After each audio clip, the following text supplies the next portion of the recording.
Ya, video 28 ya. Jadi topiknya ini di video 28 ini ya, jadi Tuhan itu berwujud.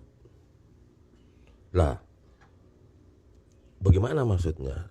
Ya karena Tuhan yang tak berwujud itu ya sebagai kebutuhan lah, kebutuhan manusia, keinginan manusia gitu ya, upaya manusia itu kan maunya ya Tuhan berwujud begitu. Karena kan ketidakmampuan atau tidak dapat dicapai. Gini loh, kita kan beda apa ya? Beda gender gitu loh, beda ini manusia sama Tuhan kan beda gender gitu loh.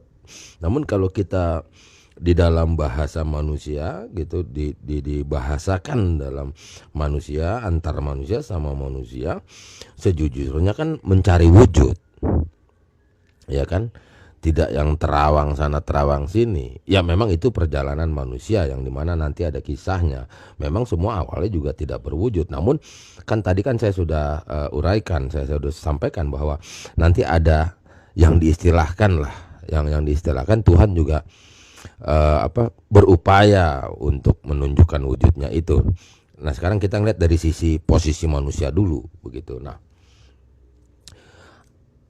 tuntutan inilah secara umumnya yang suka diperdebatkan atau diperbedakan atau diperbandingkan antara yang diistilahkan agama dengan kepercayaan. Ini pelajaran cemen banget, dalam arti pelajaran tidak perlu dipelajari ya, kepercayaan atau keyakinan.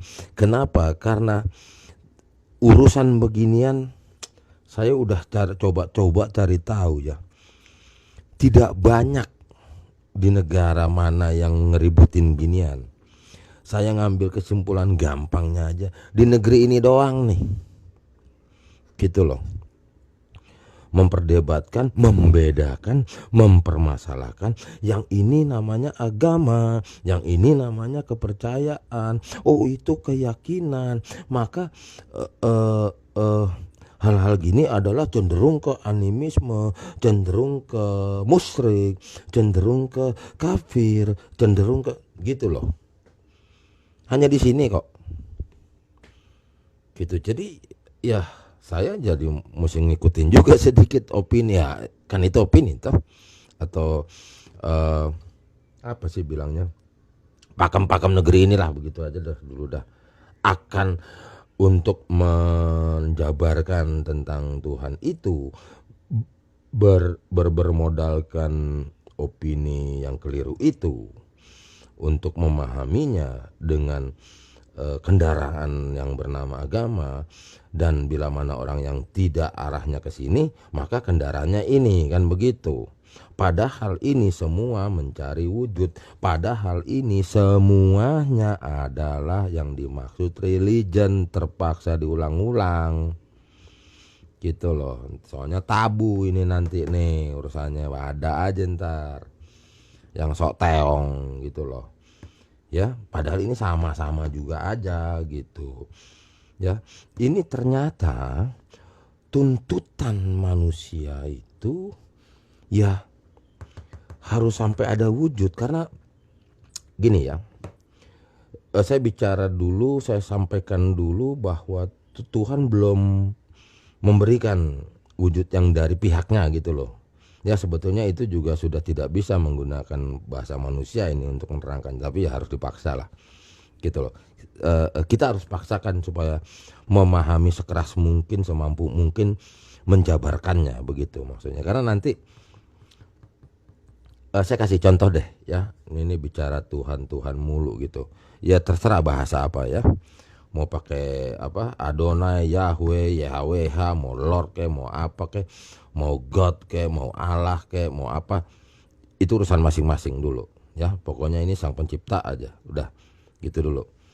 Maksud saya begini, tidak ada bahasa yang mampu untuk menerangkan secara teng gitu loh, secara mantap gitu, secara nih begitu tentang dirinya Tuhan ini secara bahasa manusia begitu. Ya nanti dah saya jadi susah cara penyampaiannya. Oke. Nah, maka itu ternyata tuntutan naluri. Ya, tuntutan naluri, tuntutan sebagai sosok manusia gitu. Nah, saya coba agak masuk dulu ini ke opini yang keliru gitu. Saya mau coba masuk dulu ke dalam opini yang keliru supaya kita sama-sama nangkep lah begitu. Kenapa kita harus enyahkan, kita harus tenggelamkan opini yang salah itu. Tapi ya sebelum kita buang itu opini, ya saya masuk dulu dikit. Jadi gini, pada saat mereka manusia ini menggunakan dengan kendaraan yang bernama agama, yang merasa dialah yang paling terhebat, terbaik, terbenar, terapa, yang menggunakan ini meskipun on banget ya, yang dimana ini sama, yaitu religion, kepercayaan, keimanan, ke apa-apa semua, keyakinan apa. Pada saat dia merasa dia di wadah yang menggunakan nama agama, merasa udah tahu ini, gitu loh maksudnya. Perwujudan gini ya, jangan salah paham lagi. Dalam tatanan konteks obrolan yang masih sebatas ini, arti wujud itu bukan kayak manusia ada daging, ada belum. Pokoknya ya itu sebuah statement aja lah, wujud begitu loh. Wujud gitu, tidak menerawang. Nah, padahal itu masih menerawang. Entah itu seperti kayak mimpi, apa orang suka bilang dongeng, fiktif, fiksi, apa segalanya deh. Kan itu wujudnya maksudnya kan. Itulah wujudnya gitu ya.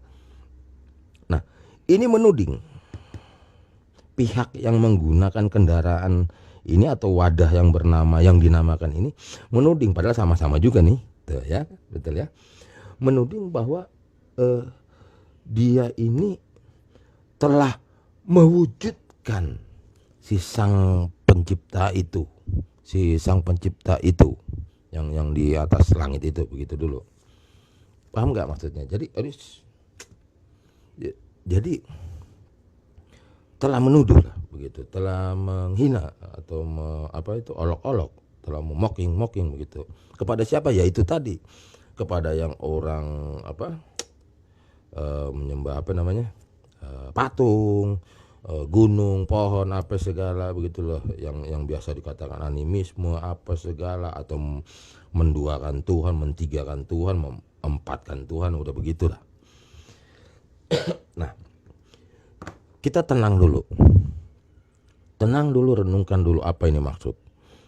Ternyata itulah cara saya meng-cross check bahwa benar sosok manusia memang menuntut sesuatu hal yang berwujud. Even itu dengan versi ini, even itu dengan versi ini. Betul? Itu bukti. Betul?